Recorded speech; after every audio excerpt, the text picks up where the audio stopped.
السلام علیکم، welcome to my channel sad novels point. ایک لفظ عشق، 5ویں قسط۔ مرد کے لیے اپنی ذات، اپنی چھوٹی بڑی خوشیاں بہت اہمیت رکھتی ہیں۔ ذرا سی کمی پر اس کا دل اپنے لیے رنجور ہونے لگتا ہے۔ یہی حال عدیل کا تھا۔ وہ سوچ بھی نہیں سکتا تھا کہ رینا شادی کے بعد ایسے کٹھور پن کا مظاہرہ کرے گی۔ اس کا خیال تھا وہ مشرق کی کمزور عورت کی طرح اس کے سامنے سر جھکا کر باوفا بیوی کا کردار ادا کرنے لگے گی، جس کی دنیا شوہر سے شروع ہو کر شوہر پر ہی ختم ہو جاتی ہے۔ اب جو ایسا نہیں ہوا تو بہت سی محرومیاں اسے ستانے لگی۔ باہر سے آؤ تو یہ سراپا انتظار نہیں ملتی۔ اسے میرے کھانے پینے اور کپڑوں کی فکر نہیں ہوتی۔ یہ میرے لیے سجتی سنورتی نہیں، اور میں چپکے اس کے کان میں سرگوشیاں کر کے اسے شرماتے ہوئے نہیں دیکھ سکتا۔ نئے نویلے جوڑے تو محفلوں میں بیٹھ کر بھی آس پاس کو بھول کر ایک دوسرے میں کھو جایا کرتے ہیں، اور وہ تو سب کے درمیان بیٹھ کر مجھے بھول ہی جایا کرتی ہے۔ کبھی میرے برابر نہیں بیٹھتی۔ مجھے زندگی میں یہ رنگ بھی چاہیے۔ رات کو اس نے علیم الدین کے ساتھ تنہائی میں بڑی دیر تک بات کی تھی۔ انہیں بتایا تھا کہ رینا شاید ابھی ذہنی طور پر شادی کے لیے تیار نہیں تھی۔ وہ شادی شدہ زندگی کی کسی بھی قسم کی ذمہ داری قبول کرنے کو تیار نہیں ہے، اور میں بڑی ہمت سے اسے ڈیل کر رہا ہوں۔ لیکن آپ سب کو بھی اس سلسلے میں میرا ساتھ دینا ہوگا۔ میرے خیال میں اس کا بہترین حل یہی ہے کہ اب جب میں اسلام آباد جاؤں تو آپ اسے بھی میرے ساتھ بھجوا دیں۔ دیکھیے نا ابو، یہاں گھر میں بہت سے لوگ ہیں۔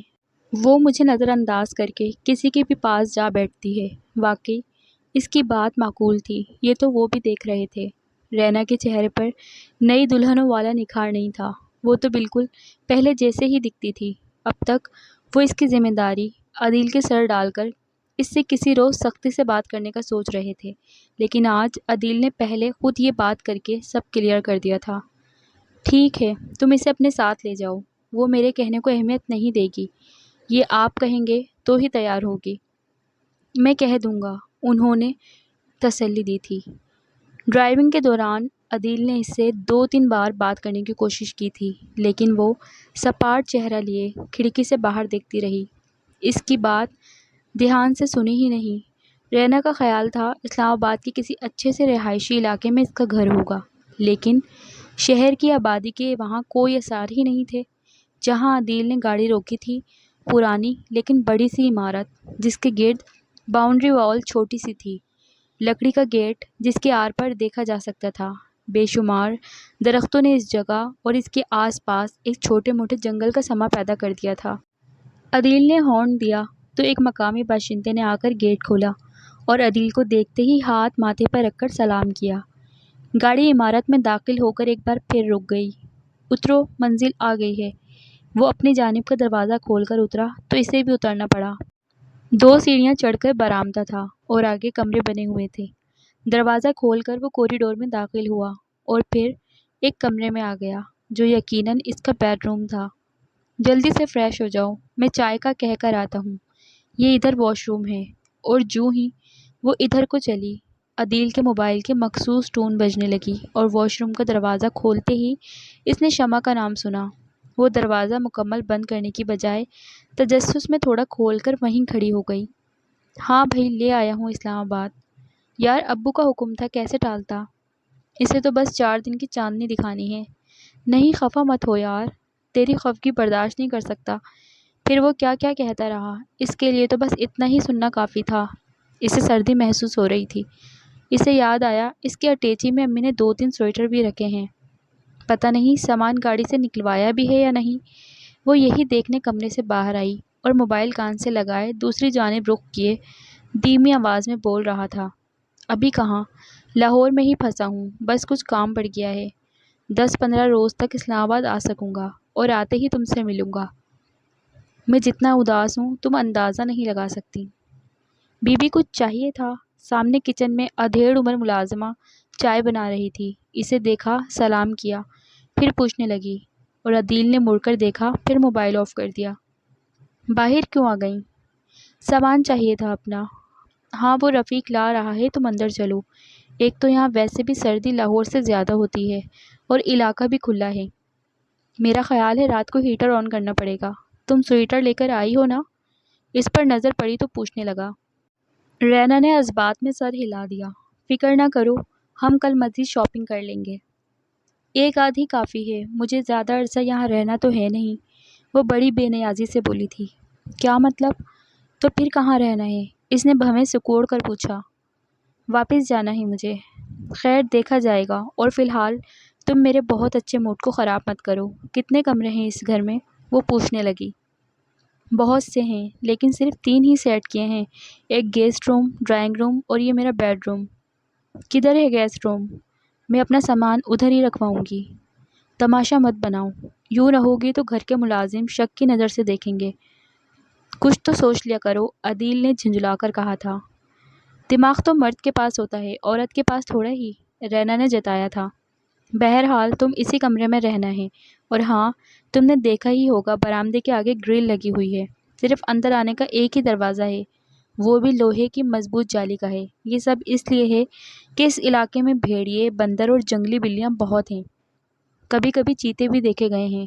غلطی سے بھی کبھی دروازہ کھلا مت چھوڑنا، اور شام میں تو بالکل بھی نہیں، یہ ملازم بھی احتیاط کرتے ہیں۔ تم بھی شام کے اوقات میں برآمدے کا دروازہ کھول کر باہر نکلنے کی کوشش مت کرنا۔ عدیل نے یہ بات اسے ایسے وقت میں کہی تھی جب وہ دوسرے کمرے میں رہنے کی بات کر رہی تھی۔ پتہ نہیں وہ سچ کہہ رہا تھا یا اسے اس کے ارادے سے باز رکھنے کی کوئی بات بنائی تھی، لیکن جو بھی تھا وہ خون خوار درندوں سے بہت ڈرتی تھی۔ اس نے خاموشی سے اپنے سامان اسی کمرے میں رکھ لیا۔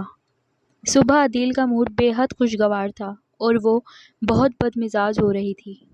مجھے لاہور واپس جانا ہے۔ اوہ میرا کیا بنے گا جانی؟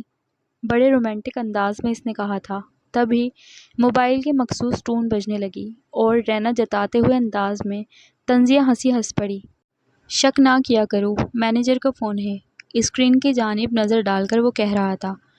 تو کیا ہوا، ابھی دوسرا فون بھی آ جائے گا۔ عدیل موبائل پر بات کرنے لگا۔ جا کر دیکھو ناشتہ تیار ہے، کال اٹینڈ کرنے کے بعد وہ کہہ رہا تھا۔ خود ہی دیکھ لو۔ وہ کرسی پر بیٹھ گئی۔ بھائی بڑی ہی بے مروت ہو، ہم سے تو بلی اچھی ہے، جن کا کچھ روب ہے، کوئی دہشت ہے تم پر۔ وہ یہ کہتا کمرے سے چلا گیا، اور اسے رات کو گونجنے والی خوفناک آوازیں یاد آ گئیں۔ اکیلے ہی ناشتہ کر کے وہ اپنے آفس چلا گیا تو یہ بھی اٹھ کر کچن میں آ گئی۔ ملازم عورت نے ادب سے سلام کیا، پھر ناشتہ بنانے کے بارے میں پوچھنے لگی۔ تم جاؤ، میں خود بنا لوں گی۔ ٹھیک ہے بی بی، میں اتنی دیر میں برتن دھو لیتی ہوں۔ رینا نے ادھر ادھر دیکھا، کچن کی حالت خاصی ابتر نظر آئی۔ تم صفائی ٹھیک سے نہیں کرتی؟ اب آپ آ گئی ہو، جیسا بولو گی ویسا کروں گی۔ مگر کہنے کے ساتھ ہی رینا کو خیال آ گیا تھا، بھلا مجھے کیا ضرورت پڑی ہے، جس کا گھر ہے وہ جانے میری بلا سے۔ اپنے لیے ناشتہ بناتے ہوئے پتہ نہیں کیا کیا سوچ کر وہ افسردہ ہوتی رہی۔ یہ بتاؤ اس جنگل میں جانور بھی ہوتے ہیں؟ ادھر جنگل کہاں ہے بیگم صاحبہ، یہ تو بس چند درختوں کا جھنڈ ہے۔ لیکن آپ کو پتہ ہے یہ پھوٹوہار کا علاقہ ہے، راستے اونچے نیچے پہاڑی نما ہیں، پھر ذرا دور تو بہت گھنے درخت اور غار ہیں۔ ادھر جانور ہوتے ہیں اور رات کو ادھر بھی آ جاتے ہیں، لیکن دن میں خطرہ نہیں ہوتا۔ پھر بھی برآمدے کا دروازہ لاک رکھا کرو، صرف شام میں ہی نہیں دن میں بھی۔ ٹھیک ہے بیگم صاحبہ۔ دوپہر میں کیا پکاؤں؟ کچھ بھی بنا لینا۔ ناشتہ تیار کر کے ٹرے میں لگایا اور کمرے میں چلی گئی۔ ناشتہ کر کے لاہور میں سب سے بات کی، لیکن کتنی دیر امی اور تائی امی ایک ہی بات کہہ رہی تھیں۔ اب وہ تمہارا گھر ہے، اسے سجاؤ سنوارو، دلچسپی لو۔ وہ یہ سب سننا نہیں چاہتی تھی۔ اس کا خیال تھا عدیل کی واپسی شام تک ہوگی۔ کچھ دیر ایک کمرے سے دوسرے کمرے میں گھومنے اور گرل سے باہر جھانکنے کے بعد آخر وہ پھر سے اپنے کمرے میں آ بیٹھی۔ کچھ نہیں سوجھا تو اپنے کپڑے پریس کرنے لگی۔ عدیل کی واپسی بہت جلدی ہو گئی، اور اسے اس کی آمد پر کیا خوشی ہو سکتی تھی۔ ایک دوست نے انوائٹ کیا ہے، میں رات کو دیر سے آؤں گا۔ ڈرنا نہیں، یہ جانور اندر نہیں آ سکتے۔ وہ خاموش بیٹھی اس کی تیاری کو دیکھتی رہی، جو بہت دل لگا کر کی جا رہی تھی۔ کیسا لگ رہا ہوں؟ بڑے اعتماد کے ساتھ وہ پوچھ رہا تھا۔ جب دل ہی کالے ہوں پھر اجلی صورتیں بھی دھندلی لگتی ہیں۔ اس جواب پر اس نے کہا لگایا، دلوں کو کس نے دیکھا ہے، خوش قسمت ہو بھائی کہ ہم جیسا نصیب بنا ہے۔ ارے لڑکیاں دیکھ دیکھ کر آہیں بھرتی ہیں، آہیں تو میں بھی بھرتی ہوں، بڑا روتی ہوں نصیب پر۔ اس کا پرغرور انداز سیکھ پا کر گیا تھا، تو بس پھر روتی رہو، بھرتی رہو آہیں۔ اب کہ اس کا موڈ بھی خراب ہوا تھا، مزید اس سے کچھ کہے بغیر پھر اپنی تیاری میں لگ گیا، جو کسی طرح مکمل ہونے میں ہی نہیں آ رہی تھی۔ وہ چلا گیا تو رینا کتنی دیر ایک ہی پوزیشن میں بیٹھی رہی۔ ملازمہ اپنے کوارٹر میں چلی گئی تو اس نے اٹھ کر برآمدے کا دروازہ بند کیا۔ کمرے سے باہر آ کر اسے احساس ہوا بہت تیز ہوا چل رہی تھی اور دوپہر سپہر میں ڈھل رہی تھی۔ اتنے بڑے گھر میں بالکل اکیلی۔ مجھے ملازمہ کو نہیں بھیجنا چاہیے تھا۔ کچن میں آ کر چائے بنانے کھڑی ہوئی تو ہوا کی شدت میں اور بھی اضافہ ہو گیا۔ ایک دم اسے لگا اس کے پیچھے کوئی موجود ہے۔ تیزی سے پلٹ کر دیکھا، کوئی بھی نہیں تھا، مگر اب اس کا دل تیزی سے دھڑکنے لگا تھا۔ بمشکل چائے بنائی، بسکٹ نکالے اور تیز قدموں کے ساتھ اپنے کمرے میں آ گئی۔ کھڑکی پر درختوں کی شاخیں زور سے لگتی تھیں تو عجیب سی آواز پیدا ہوتی تھی۔ دفعتاً بجلی بھی چمکنے لگی، شاید ہلکی بارش بھی ہونے لگی تھی۔ اس نے ٹائم دیکھا، عدیل کو گھر سے نکلے 4 گھنٹے ہو چکے تھے، اب تو شاید واپس آنے والا ہوگا۔ آج پہلی بار اسے اس کی واپسی کا انتظار تھا۔ چائے اور بسکٹ لینے کے بعد اس نے بیڈ پر نیند دراز ہو کر کمبل اپنے اوپر پھیلا لیا۔ وہ کچھ دیر سونا چاہتی تھی، جیسے تیسے 2 گھنٹے گزر ہی گئے۔ شام رات میں ڈھل گئی اور اس سے لگنے لگا یہ گھر بھوتوں کی آماجگاہ ہے۔ گھبرا کر اس نے عدیل کا نمبر ملایا، لیکن وہ اٹینڈ نہیں کر رہا تھا۔ وہ بھی بار بار کوشش کرتی رہی اور آخر عدیل نے اٹینڈ کر ہی لیا۔ کیا ہے، کیوں بار بار تنگ کر رہی ہو؟ بتایا تو تھا دیر سے آؤں گا۔ اس کی آواز کے ساتھ ساتھ وہ پس منظر میں بجنے والی موسیقی اور لوگوں کی ہنسی اور باتوں کی آواز بھی سن رہی تھی۔ عدیل کے لہجے نے اسے احساس دلایا وہ کتنی بڑی غلطی کر چکی ہے۔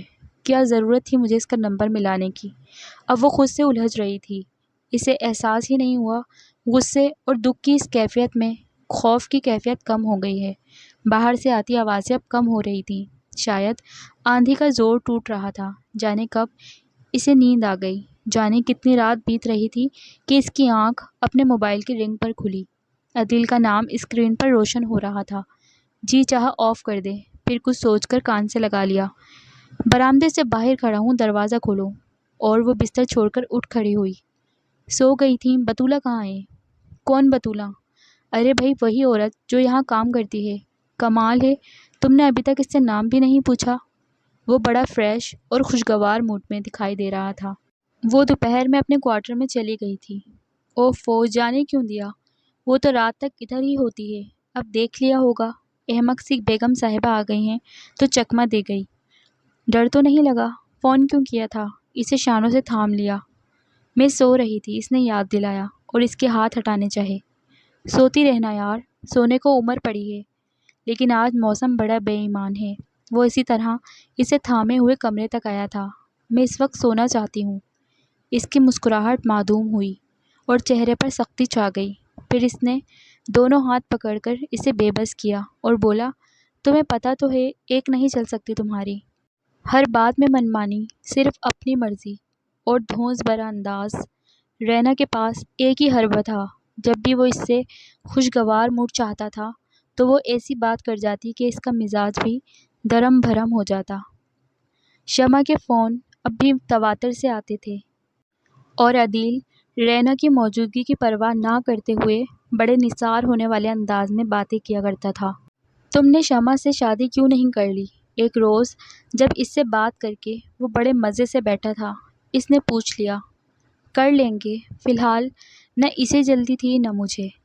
وہ سر جھٹک کر کمرے سے باہر آ گئی۔ اس رات آندھی کے ساتھ بارش آئی تھی۔ موسم میں خنکی بہت بڑھ گئی تھی۔ سویٹر پہن کر اس نے شال بھی اوڑھ لی اور آ کر لان میں بیٹھ گئی۔ آج موسم صاف تھا اور دھوپ نکلی ہوئی تھی۔ سرسبز پیڑ پودے اور لکڑی کے گیٹ سے اندر آتا سرخ اینٹوں کا راستہ۔ بطولہ نے بتایا تھا یہ عمارت بہت پرانی ہے، کبھی یہ انگریز کی ملکیت بھی رہ چکی ہے۔ بڑے بڑے انگریز افسر اور گوریاں یہاں آ کر ٹھہرا کرتے تھے اور رت جگہ منایا جاتا تھا، اور یہ کوٹھی کبھی بھی ویران نہیں رہی، اور جس نے بھی خریدی ہے بڑے پیار سے خریدی ہے۔ اب یہ کوٹھی جو بظاہر آباد دکھائی دیتی ہے لیکن ویران ہی تو ہے۔ اس نے گہری سانس کھینچ کر سوچا ضرور تھا، کہا کچھ نہیں۔ کیا یہاں آس پاس آبادی ہے؟ جی ہاں بالکل، ایسے ہی بڑے بڑے اور بھی مکان ہیں، اور نیچے ہمارا گاؤں بھی ہے۔ اگر آپ باہر سڑک پر آ کر دیکھو تو بل کھاتے راستوں سے آگے آپ کو کچھ مکان دکھائی دیں گے، بس وہی گاؤں ہے۔ یہ گوشت، مرغی، انڈے، سبزی اور ضرورت کا اور سامان بھی میں ادھر سے لے کر آتی ہوں۔ رینا ادھر آؤ۔ عدیل برآمدے کی پہلی سیڑھی پر کھڑا اسے آوازیں دے رہا تھا۔ وہ قریب جا کر سوالیہ نظروں سے اسے دیکھنے لگی۔ شام کو میرے کچھ دوست آ رہے ہیں، تم تیاری کر لینا۔ کیسی تیاری؟ میرا مطلب ہے چڑیل بن کر مت گھومتی پھرنا، کچھ تیار ہو جانا۔ ان میں سے کچھ میرڈ ہیں، بیگمات بھی ساتھ ہوں گی۔ مجھے کسی سے نہیں ملنا۔ ملنا تو ہے، وہ پھر سے اپنے مخصوص انداز میں بولا۔ جب میں نے کہا ہے مجھے تمہارے دوستوں سے نہیں ملنا، پھر کیوں زبردستی کرتے ہو؟ میرے دوستوں میں میل ہی نہیں فیمیل بھی تو شامل ہیں۔ ہاں، وہ جن کی عورت ہونے پر مجھے شرمندگی اور افسوس ہے۔ ہاں جی، آپ تو ولی ہیں نا۔ وہ ہنستے ہوئے برابر رکھی کرسی پر بیٹھ گیا تو رینا تیزی سے اٹھ کر اندر چلی گئی۔ وہ بھی اٹھا اور پیچھے چلا آیا۔ میری دوستیں یہ دیکھنا چاہتی ہیں آخر وہ کون ہے جسے میں نے شادی کے لیے منتخب کر لیا ہے۔ ہاں، اب مجھ سے ملنے کے بعد تمہارے ساتھ میری ذات پر تبصرے کیے جائیں گے۔ ہر لڑکی بار بار یہی کہے گی، اتنی خاص تو نہیں، تمہیں کیا نظر آ گیا تھا؟ مجھے اپنی ڈریس دکھاؤ، اگر مجھے پسند نہ آئے تو ابھی بازار چلیں گے۔ میری طبیعت ٹھیک نہیں ہے، تمہاری طبیعت کی ایسی کی تیسی، سوچ لو۔ ضد پر آئی تو ساری پارٹی دھری کی دھری رہ جائے گی۔ اور ہاں، مجھ سے یہ امید نہ رکھنا کہ میں تمہاری تھرڈ کلاس دوستوں سے کسی تمیز ادب آداب سے پیش آؤں گی۔ ضدی لڑکی، میں نے انہیں یہاں ذلیل کروانے کے لیے نہیں بلایا، میں مقابل کو اس کے کردار کے مطابق ہی عزت دیا کرتی ہوں۔ پھر اچھی خاصی لڑائی ہو گئی، عدیل کا اس پر ہاتھ بھی اٹھ گیا۔ وہ کمرہ بند کر کے روتی رہی اور وہ ٹی وی لگا کر چینل سرچ کرتا رہا۔ بات بات پر ہاتھ اٹھاتا ہے، مجھے زرخرید سمجھتا ہے اور میں پھر بھی اس کے ساتھ رہ رہی ہوں۔ یہ خیال ذہن میں آج ہی جاگا تھا۔ وہ فوراً اٹھی، دروازہ کھولا، پھر برآمدہ پار کیا۔ اس کے بعد لکڑی کا پھاٹک کراس کر کے وہ اونچی کچی سڑک پر چلنے لگی۔ ہتھیلیوں سے آنکھوں میں آنے والے آنسو بار بار پوچھتی جا رہی تھی۔ کچھ دیر بعد وہ تھک کر سنگے میل پر بیٹھ گئی اور اونچائی پر بنے گھروں کو بظاہر بڑے انہماک سے دیکھنے لگی۔ کیا میں آپ کی مدد کر سکتا ہوں؟ کوئی بہت قریب آ کر بولا تھا، اور وہ جو دکھوں کے پاتال میں اتری ہوئی تھی یہ آواز سن کر اچھل پڑی۔ دیکھیے، یہ جگہ قطعی محفوظ نہیں ہے۔ رینا نے اب کے پہلے گہرے ہوتے اندھیرے کی طرف پھر اس کی طرف دیکھا۔ وہ اس سے کچھ فاصلے پر کھڑا تھا، اس کے بازو اور ماتھے پر پٹی بندھی ہوئی تھی، یقیناً وہ زخمی تھا۔ خوف کچھ کم ہوا۔ اگر آپ کہیں تو آپ کو آپ کے گھر تک چھوڑ دوں؟ میں تو راستہ نہیں جانتی، ہم لوگ ابھی یہاں آئے ہیں۔ وہ روحان سی ہو رہی تھی۔ اوہ، مہمان ہیں آپ ادھر؟ آپ فون نمبر بتائیں، میں رابطہ کرتا ہوں۔ وہ رونے لگی۔ مجھے نمبر بالکل یاد نہیں، میرے موبائل میں ہے نمبر، لیکن موبائل تو گھر پر ہے۔ اف، اب میں کیا کروں؟ روئیں نہیں، میرے ساتھ آئیے۔ میرے گھر میں میری سسٹر اور ان کے بچے موجود ہیں۔ گھبرائیے نہیں، یہ جگہ تو بالکل محفوظ نہیں۔ یہ تو وہ خود بھی دیکھ رہی تھی، شکل سے شریف آدمی لگتا تھا اور پھر زخمی بھی ہے۔ میرا خیال ہے بھروسہ کر ہی لوں۔ اس نے سوچتے ہوئے اثبات میں سر ہلا دیا اور اس کے ساتھ ہو لی۔ گھر میں واقعی ایک خاتون اور 3 بچے موجود تھے۔ سامنے گھڑی پر نگاہ گئی، رات کے 8:30 ہو رہے تھے۔ اب تک عدیل کے مہمان آ چکے ہوں گے اور میرے لیے تو اس کا غصہ آخری حدوں کو چھو رہا ہوگا۔ کوئی پتہ نہیں آج وہ گھر پہنچنے پر مجھے مار ہی ڈالے۔ ان سب نے رینا کی جانب دیکھا۔ خاتون اس کے پاس آئی، نام پوچھا اور یہ جان کر کہ وہ اپنے گھر کا راستہ بھول چکی ہے خاصی پریشان ہوئی۔ انسپکٹر زمان کو فون کرو شہاب، وہ بھائی سے مخاطب تھیں۔ اوہو، ایسی بھی آفت نہیں آ گئی کہ پولیس طلب کر لی جائے۔ آپ یہ بتائیں، اپنے سیل کا نمبر تو یاد ہے نا آپ کو؟ اس نے اس بات میں سر ہلا کر نمبر بول دیا۔ تو ٹھیک ہے، اسی پر ٹرائی کرتے ہیں۔ سیل تو آپ کا گھر میں ہی ہے نا، کوئی تو اٹھائے گا۔ اس نے نمبر ملایا، بیل جاتی رہی، پہلی بار، دوسری بار، پھر تیسری بار۔ یقیناً وہ ڈرائنگ روم میں مہمانوں کے ساتھ مصروف ہوگا اور اس کا موبائل تو بیڈ روم میں رکھا تھا۔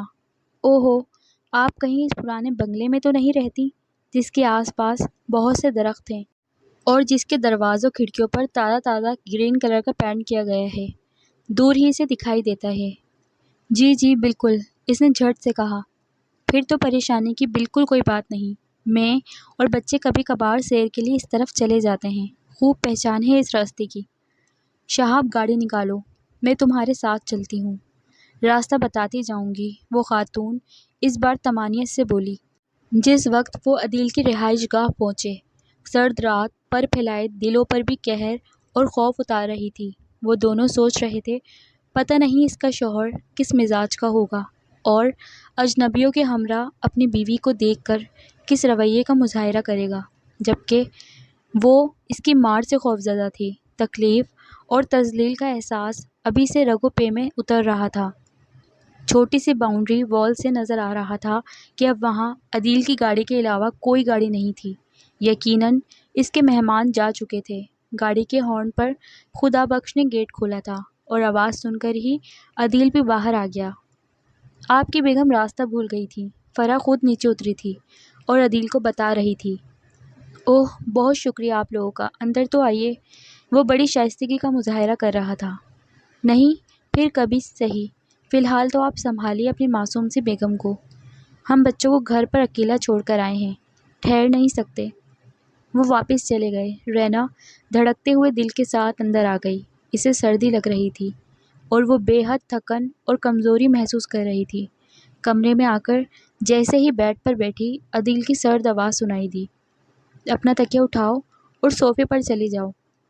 اس نے تکیہ اٹھا لیا، مگر صوفے پر بغیر کمبل کے، کیونکہ کمبل تو ایک ہی تھا اور اسے سردی بھی لگ رہی تھی۔ عدیل نے سر سے پاؤں تک کمبل اوڑھ لیا تھا اور وہ ہلکی سی شال اوڑھے صوفے پر احمقوں کی طرح منہ اٹھائے بیٹھی تھی۔ عدیل نے اسے مکمل نظر انداز کر دیا تھا۔ کیا میں اس کی غلط فہمی دور کر دوں؟ اسے بتاؤں کہ میں نے جان بوجھ کر دیر نہیں کی، لیکن کیا یہ خود غرض شخص اس قابل ہے کہ اسے وضاحتیں دی جائیں؟ نہیں، بالکل نہیں۔ اور وہ سمٹی سمٹائی پھر سے لیٹ گئی۔ خوف اور تھکن نے اسے کمزور کر دیا تھا، لیکن ٹھنڈک سونے نہیں دے رہی تھی۔ ساری رات سونے جاگنے کی کیفیت میں گزر گئی۔ صبح جسم ٹوٹ رہا تھا، وہ وقت پر اٹھ نہ سکی۔ عدیل تیار ہو کر آفس چلا گیا۔ کچن سے کھٹر پٹر کی آوازیں آ رہی تھیں۔ یقیناً بطولہ برتن دھو رہی تھی۔ اس کے جانے کے بعد وہ بیڈ پر لیٹی اور سو گئی۔ اس کی آنکھ کھلی تو دن کے 12 بج رہے تھے۔ زور کی بھوک لگ رہی تھی اور سر میں درد بھی تھا۔ فریش ہو کر کچن میں آئی، برتنوں کا ایک ڈھیر تھا جو بطولہ نے دھو کر رکھا تھا۔ اس نے فریج کا جائزہ لیا، رات کا بچا بہت کچھ رکھا ہوا تھا۔ اس نے اسی میں سے تھوڑا سا نکالا اور چائے بنا کر ناشتہ کیا۔ اب تو 1 بجنے لگا ہے، 2 بجے تک عدیل گھر آ ہی جایا کرتا ہے۔ 1 ڈیڑھ گھنٹہ ہی رہ گیا ہے، اسے گھبراہٹ ہونے لگی۔ وہ اس کا سامنا نہیں کرنا چاہتی تھی۔ عدیل آج 2 ڈھائی بجے کے بجائے شام کے 4 بجے گھر آیا اور اس کے ساتھ 2 بے حد ماڈرن بے باک سی لڑکیاں بھی تھیں۔ وہ ڈرائنگ روم میں بیٹھنے کے بجائے بیڈ روم میں آ گئی تھیں اور انہوں نے رینا کے وجود کو بالکل نظر انداز کر دیا تھا۔ وہ خاموشی سے اٹھ کر گیسٹ روم میں آ بیٹھی۔ یہاں بیڈ اور بیڈ پر طے کیا ہوا کمبل بھی موجود تھا۔ اوہ، رات کو دھیان ہی نہیں آیا، ایسے ہی سردی میں ٹھٹرتی رہی۔ وہ پیروں پر کمبل ڈال کر بیڈ پر بیٹھ گئی۔ کیا مجھے یہ انتظار کرنا چاہیے کہ وہ مجھے اپنے منہ سے جانے کو کہے؟ لیکن وہ کبھی نہیں کہے گا۔ وہ تیابس سے ڈر سے ایسا نہیں کہہ سکتا۔ وہ بس مجھے یوں ہی ذلیل کرتا رہے گا۔ یہ لڑکیاں مسلمان ہیں، کیسے گھروں سے تعلق ہے ان کا، ان کے لباس انداز کتنا فضول ہے، اور وہ جسے تقدیر نے میرا شوہر بنا دیا ہے ان پر مرتا ہے۔ اسے پتہ نہیں چلا، آنسو تواتر سے چہرے بھگو رہے ہیں۔ ایک ہی رخ پر بیٹھے اسے کتنی ہی دیر گزر گئی۔ باتوں اور ہنسی کی مسلسل آواز آ رہی تھی۔ کھانا کھا کر اس نے نماز پڑھی اور سجدے میں سر رکھ کر دیر تک روتی رہی۔ کیا مانگے خدا سے، اسے ہی سمجھ میں نہیں آیا، مگر وہ روتی چلی گئی۔ 10 بجے کے قریب اس نے گاڑی کی آواز سنی تھی۔ یقیناً عدیل کے مہمانوں کی واپسی ہو رہی تھی۔ وہ جانتی تھی وہ اسے بلانے نہیں آئے گا۔ وہ دروازہ لاک کر کے لیٹ گئی۔ صبح اسے پتہ ہی نہیں چلا کہ وہ کس وقت تیار ہو کر چلا گیا۔ جب شام کے 5 بجے اس کی واپسی ہوئی تو وہ کچن میں بیٹھی چائے پی رہی تھی۔ سنو، یہ تمہارے باپ کا گھر نہیں ہے، کہ جا جی چاہے آرام فرماؤ، آج بیڈ روم میں ہی سونا ہوگا، سمجھی؟ وہ حکم سنا کر چلا گیا اور اس نے چائے سنک میں انڈیل دی۔ یہ تیسرا روز تھا جب وہ اس سے بات نہیں کر رہا تھا، مگر منمانی جاری تھی۔ شمع اور رشنا آ رہی ہیں۔ میں نہیں چاہتا ہمارے درمیان جو بھی ہے اس کی بھنک بھی خاندان میں کسی کو پڑے، اس لیے کچھ دنوں کے لیے ہم دونوں کو اداکاری کرنا پڑے گی۔ وہ دوبارہ اس کے سر پر کھڑا کہہ رہا تھا۔ تم میری بات سن رہی ہو؟ اس کے خاموش رہنے پر وہ جھنجھلا گیا۔ ظاہر ہے سن رہی ہوں، بہری نہیں ہوں۔ تو پھر اس پر عمل بھی کر لینا، تمہاری ہی عزت کا سوال ہے۔ وہ سر جھٹکے بغیر نہیں رہ سکی۔ عدیل نے اس انداز کو دیکھا ضرور، لیکن فی الحال خاموش رہنا ہی بہتر تھا۔ وہ الجھن میں تھا کہ آخر ان دونوں نے اچانک کیوں پروگرام بنا لیا۔ مانا کہ جا کر ابو سے وہ دونوں ہرگز کوئی شکایت نہیں لگائیں گی، لیکن جو اندازہ لگائیں گی گھر جا کر ضرور بتائیں گی، اور جب تک سارے خاندان کو سنا نہ دیں چین نہیں پڑے گا۔ اور ادھر وہ سوچ رہی تھی، یہ دونوں عدیل سے ملنے یہاں تک چلی آئی ہیں، کوئی آس دے رکھی ہے تبھی تو۔ عدیل صاحب تیار ہو جائیے، آپ بھی، بہت دن زیادتی برداشت کر لی میں نے۔ ایسی سوچ ذہن میں ابھری تھی کہ وہ سیدھی ہو بیٹھی اور اندرونی سوچ کا عکس اس کے چہرے پر ابھرنے لگا۔ عدیل بھی اسے دیکھ کر چونکا، مگر کہا کچھ نہیں۔ دیکھ لینا، گھر میں کسی چیز کی ضرورت ہو تو بتا دینا، لیتا آؤں گا۔ وہ دونوں پرسوں دوپہر تک پہنچ جائیں گی۔ رینا نے اٹھ کر الماری سے اپنے کپڑے نکالے اور واش روم میں گھس گئی۔